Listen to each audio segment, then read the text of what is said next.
ದೇಶ ಕಂಡಂತಹ ಅಪ್ರತಿಮ ನಾಯಕ ಮನಮೋಹನ್ ಸಿಂಗ್ ಅವರ ಪಾರ್ಥಿವ ಶರೀರದ ಅಂತಿಮ ಯಾತ್ರೆ ನಡೀತಾ ಇದೆ. ದೆಹಲಿಯ ನಿಗಮ್ ಬೋಧ್ ಘಾಟ್ನಲ್ಲಿ ಇವತ್ತು ಅಂತ್ಯಕ್ರಿಯೆ ನೆರವೇರುತ್ತೆ. ಕೇಂದ್ರ ಸರ್ಕಾರದಿಂದ ಎಲ್ಲಾ ರೀತಿಯ ವ್ಯವಸ್ಥೆಗಳನ್ನು ಈಗಾಗಲೇ ಮಾಡಿಕೊಂಡಿರುವಂಥದ್ದು.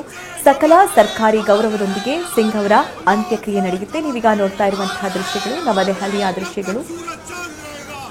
ನಿಗಮ್ ಬೋಧ್ ಘಾಟ್ನಲ್ಲಿ ಅಂತ್ಯಕ್ರಿಯೆಗೆ ಒಂದು ಕಡೆ ವ್ಯವಸ್ಥೆ ಆಗಿರೋದು, ಇನ್ನೊಂದು ಕಡೆ ಪಾರ್ಥಿವ ಶರೀರದ ಮೆರವಣಿಗೆ ಸಾಗಿ ಬರ್ತಾ ಇರುವಂತಹ ದೃಶ್ಯಗಳನ್ನ ನೀವೀಗ ನೋಡ್ತಾ ಇದ್ದೀರಿ.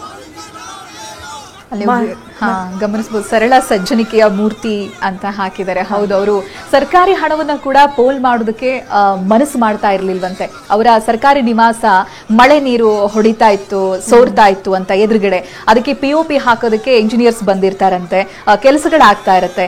ಇವ್ರು ಬಂದು ಸಿಂಗ್ ಅವ್ರು ಬಂದು ಇದಕ್ಕೆಲ್ಲ ಎಷ್ಟು ಖರ್ಚಾಗುತ್ತೆ ಅಂತ ಕೇಳಿದಾಗ ಅವರೇನೋ 30,000 ಏನೋ ಆಗಬಹುದು ಇದಕ್ಕೆ ಅಂತ ಹೇಳಿದಾಗ ಅದನ್ನ ನಿರಾಕರಣೆ ಮಾಡ್ತಾರೆ ಅಂತ. ಯಾಕೆ ಈ ರೀತಿಯಾಗಿ ಸುಮ್ನೆ ಸರ್ಕಾರಿ ಹಣವನ್ನ ಪೋಲ್ ಮಾಡಬೇಕು? ಹೌದು, ಅದು ಅಗತ್ಯವಾಗಿ ಕಂಡ್ರು ಕೂಡ ಮಳೆ ನೀರು ಒಳಗಡೆ ಬರ್ತಾ ಇದೆ, ನಿವಾಸದೊಳಗೆ ಬರ್ತಾ ಇದೆ, ಸಮಸ್ಯೆ ಆಗುತ್ತೆ ಅಂತ ಗೊತ್ತಿದ್ದಾಗ್ಲೂ ಕೂಡ ಸರ್ಕಾರಿ ಹಣದಲ್ಲಿ 30,000 ತೆಗೆದು ಅದಕ್ಕೆ ಖರ್ಚು ಮಾಡ್ಬೇಕಾ ಅನ್ನುವಂತ ಅವರ ಯೋಚನೆಗಳು. ಎಲ್ಲದಕ್ಕೂ ಜನರ ಹಣಕ್ಕೆ, ಅಫ್ಕೋರ್ಸ್ ಇದು ಟ್ಯಾಕ್ಸ್ ಹಣ, ಅದಕ್ಕೆಷ್ಟು ಅವರು ಗೌರವ ಕೊಡ್ತಾರೆ ಅನ್ನೋದಕ್ಕೆ ಇದೆಲ್ಲವೂ ಕೂಡ ಉದಾಹರಣೆ. ವೆಲ್ ಡಿಸರ್ವ್ಡ್ ಸರ್ಕಾರಿ ಗೌರವಕ್ಕೆ. ಅವರು ತುಂಬಾ ಬಡತನದಲ್ಲೇ ಬಂದಿದ್ರು ಕೂಡ ನಂತರ ಒಳ್ಳೆ ಎಜುಕೇಶನ್ ಅನ್ನ ಪಡೆದು ರಾಜಕಾರಣಿಯಾಗಿ ಈ ರೀತಿಯ ಪ್ರಧಾನಿ ಹುದ್ದೆಗೇರಿ ಅಂತ ಒಬ್ಬ ಸಣ್ಣ ಸಾಮಾನ್ಯ ಹುಡುಗ ಇವತ್ತು ಇಷ್ಟು ದೊಡ್ಡ ಮಟ್ಟದಲ್ಲಿ ಬೆಳೆದು 2 ಬಾರಿ ಪ್ರಧಾನಿಯಾಗಿ ಇರ್ತಾರೆ ಅಂದ್ರೆ 2 ಅವಧಿಗಳ ಕಾಲ ಇರ್ತಾರೆ ಅಂತ ಅಂದ್ರೆ ಚಿಕ್ಕ ವಿಚಾರ ಅಲ್ಲ. ಎಲ್ಲರಿಂದಲೂ ಕೂಡ ಸಾಧ್ಯ ಇಲ್ಲ. ಕೆಲವು ನಾಯಕರಲ್ಲಿ ಮನಮೋಹನ್ ಸಿಂಗ್ ಅವರು ಕೂಡ ಒಬ್ರು ಅಂತಾನೆ ಹೇಳ್ಬಹುದು. ಹಾಗಾಗಿ ಮನಮೋಹನ್ ಸಿಂಗ್ ಅವರು ತುಂಬಾ ಎತ್ತರದ ಸ್ಥಾನದಲ್ಲಿದ್ದಾರೆ. ಪಕ್ಷಾತೀತವಾಗಿ ಅವರನ್ನ ಇಷ್ಟಪಡುವಂತಹ ರಾಜಕಾರಣಿಗಳಿದ್ದಾರೆ, ನಾಯಕರಿದ್ದಾರೆ, ಜನಸಾಮಾನ್ಯರು ಕೂಡ.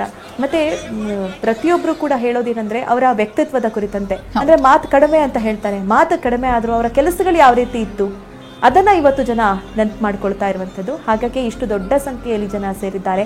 ಒಂದು ಕಡೆ ಏನು AICC ಕಚೇರಿಯಲ್ಲಿ ಅಂತಿಮ ದರ್ಶನಕ್ಕೆ ಇಡಲಾಗಿತ್ತು. ದೇಶದ ಬೇರೆ ಭಾಗದಿಂದ ಕಾಂಗ್ರೆಸ್ನ ಕಾರ್ಯಕರ್ತರು, ಕಾಂಗ್ರೆಸ್ನ ನಾಯಕರು, ಕಾಂಗ್ರೆಸ್ ಅಂತಾನೇ ಅಲ್ಲ ಬೇರೆ ಪಕ್ಷಾತೀತವಾಗಿಯೂ ಕೂಡ ನಾಯಕರು ಆಗಮಿಸಿ ಅವರ ಅಂತಿಮ ದರ್ಶನವನ್ನು ಪಡ್ಕೊಂಡಿದ್ದು.